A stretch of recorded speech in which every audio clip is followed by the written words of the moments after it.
Cue the Bad Boys G.I. Joe video.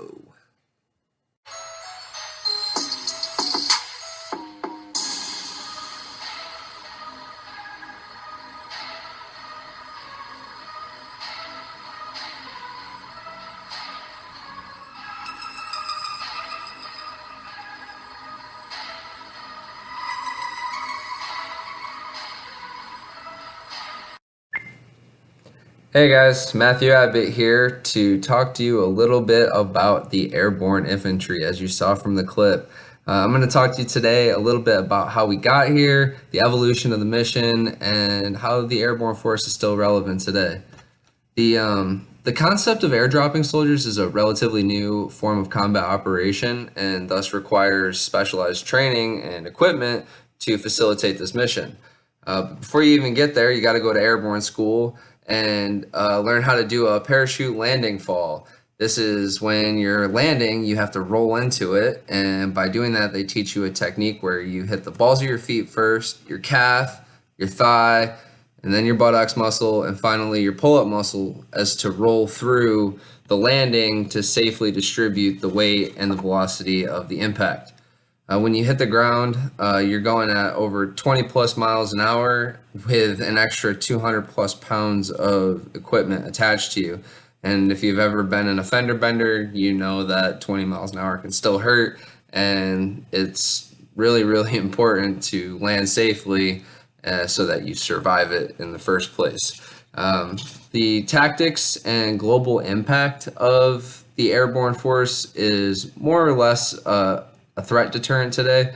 The idea is the same as nuclear weapons, for example. To ultimately deter the enemy, generals have to consider the threat of a bunch of dudes coming in behind enemy lines and dropping in on their head, and we just having to take care of business from the backside.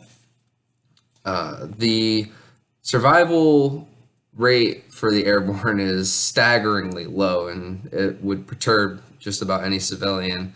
If 33% of the airborne force survives the landing alone, just landing on the ground, the mission is still a go. It is a green light. We are there to take the objective. Today's mission is more airfield seizure, which we've seen in some of these proxy wars in the last 50 years. But more importantly, something that's closer and near and dear to my heart is the GRF force, the Global Response Force. They respond to any conflict within 18 hours. The president gets a daily briefing.